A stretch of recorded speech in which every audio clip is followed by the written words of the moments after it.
दोस्तों, मैं राहुल सिंह राजावत गर्ग क्लासेस में आप सभी का हार्दिक स्वागत करता हूं। तो आइए स्टार्ट करते हैं पहले क्वेश्चन के साथ। क्वेश्चन है कि उज्जैन में सम्राट हर्ष ने किस मंदिर का जीर्णोद्धार करवाया था? ए काल भैरव, बी हरसिद्धि देवी, या डी गढ़कालिका देवी, या डी गोपाल मंदिर। तो देखिए दोस्त, उज्जैन में जो हर्ष यानी हर्षवर्धन किसने बेटा, जो हर्षवर्धन थे, तो हर्षवर्धन ने जो है गढ़कालिका देवी का जो है मंदिर का जीर्णोद्धार करवाया था। किसका करवाया था? गढ़कालिका देवी का। माना जाता है दोस्त इस मंदिर की जो स्थापना है वो कब हुई?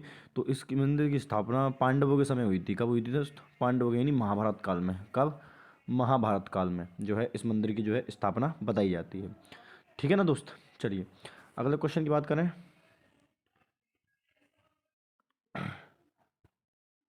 चलिए अगला क्वेश्चन है कि पंडित रविशंकर शुक्ल का जन्म स्थान है? ए सागर, बी जबलपुर, सी दमोह, या डी रायपुर। देखिए तो बात करूँ पंडित रविशंकर शुक्ल की, तो पंडित रविशंकर शुक्ल का जन्म कब हुआ था? तो ये सागर में हुआ था। कब हुआ था दोस्त? तो ये इनका सागर में हुआ था। बात करूँ इनकी, तो ये सीपी और बरार के क्या थे? प्रमुख थे, है ना। सीपी एंड बरार के क्या थे? प्रमुख। कब तक रहे ये सीपी एंड बरार के प्रमुख? ये 1947 से लेकर 1947 तक रहे। वह जैसे ही फिर जब सीपी अबरार स्थान में बट गया था, जब प्रेसिडेंसी में बट गया था, तो सीपी अबरार के क्या कहते थे, ये पहले मुख्यमंत्री बन गए थे। फिर जब मध्य प्रदेश का गठन हुआ यानी 1 नवंबर 1956, तो फिर ये क्या हुआ कि 1 नवंबर 1956 में ये क्या बन गए, ये वहाँ के पहले मध्य प्रदेश के पहले मुख्यमंत्री बने। और इनकी जो मृत्यु हो गई थी वो 30 दिसंबर को हो गई थी, 30 दिसंबर 1956 को। यानी केवल 2 महीने तक जो है ये मध्य प्रदेश के मुख्यमंत्री बने रहे थे। ठीक है ना दोस्त। चलिए अगले क्वेश्चन की बात करूं कि सिंगरौली कोयला क्षेत्र में मुख्यतः कौन से प्रकार का कोयला मिलता है? ए एंथ्रासाइट कोयला, बी लिग्नाइट कोयला, सी बिटुमिनस कोयला, या डी पीट कोयला। देखिए दोस्त, मैं बात करूँ सिंगरौली कोयला क्षेत्र में, तो सिंगरौली कोयला क्षेत्र में हमें बिटुमिनस टाइप का कोयला मिलता है। किस टाइप का मिलता है दोस्त?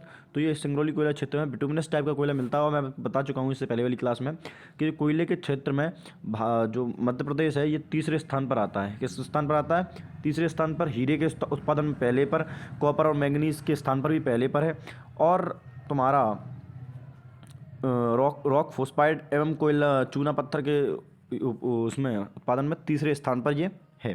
ठीक है ना दोस्त। चलिए अगले क्वेश्चन की बात करूं कि सतपुड़ा तापीय विद्युत केंद्र कहाँ पर स्थित है? ए सारणी, बी चचाई, सी बिरसिंहपुर पाली, या डी डोंगलिया। देखिए दोस्त, बात करूं सतपुड़ा तापीय विद्युत केंद्र की, तो सतपुड़ा तापीय विद्युत केंद्र कहाँ पर है दोस्त? तो ये आपके सारणी में पड़ता है। कहाँ पर है दोस्त? तो ये आपके सारणी में पड़ता है। चलिए अगले क्वेश्चन की मैं बात करूँ आपसे। अगला क्वेश्चन, मध्य प्रदेश में सबसे बड़ा फोटोवोल्टिक सौर ऊर्जा प्रोजेक्ट प्लांट कौन सा है? A Welspun solar project Neemuch, A Suwasra solar plant power plant, D C Rewa ultra mega solar plant, या D Tata power solar plant Rajgarh. तो देखिए दोस्त, इसमें जो मध्य प्रदेश का सबसे बड़ा फोटोवोल्टिक सौर ऊर्जा प्रोजेक्ट है वो है आपका Rewa ultra mega solar plant. कौन सा है दोस्त? Rewa ultra mega solar plant. चलिए अगले क्वेश्चन की बात करूँ कि कौन से जिले में तवा सिंचाई परियोजना है? कौन सी दोस्त? तो तवा सिंचाई परियोजना। ए खंडवा, बी देवास, सी खरगोन, या डी होशंगाबाद।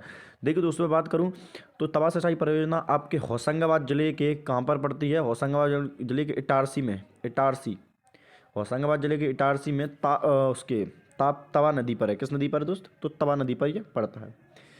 अगला क्वेश्चन है कि निम्न में से कौन जल विद्युत परियोजना नहीं है? ए पेंच, बी बरगी, सी बाणसागर टोन्स, और डी श्री सिंगाजी।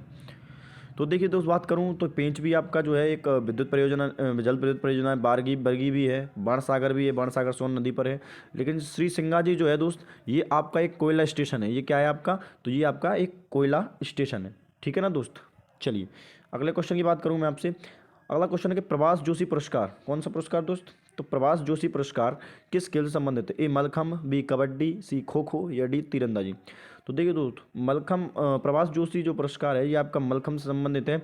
और यही मध्य प्रदेश का भी राष्ट्र खेल है। मध्य प्रदेश का राज्य खेल कौन सा है? तो ये मलखम्ब है। चलिए दोस्त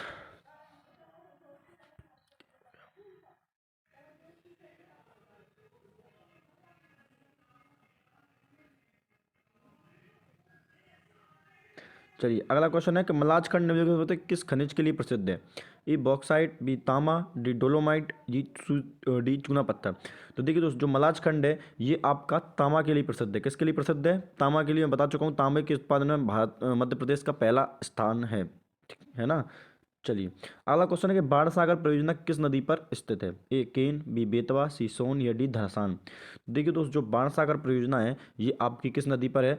तो बाण सागर परियोजना आपकी सोन नदी पर है ना। और ये सोन नदी आपकी कहाँ पर जाके मिल जाती है? तो गंगा में, बिहार में जाके गंगा में मिल जाती है। चलिए दोस्त अगले क्वेश्चन की बात करूँ कि मध्य प्रदेश में गैर परंपरागत सौर ऊर्जा स्रोतों के अंतर्गत सर्वाधिक स्थापित क्षमता में से कौन सा संसाधन की है? पवन ऊर्जा, सौर ऊर्जा, बायोमास ऊर्जा या डी कचरा से ऊर्जा। तो दोस्तों ये क्वेश्चन आपके लिए है ना, इसका आंसर आप बताएंगे।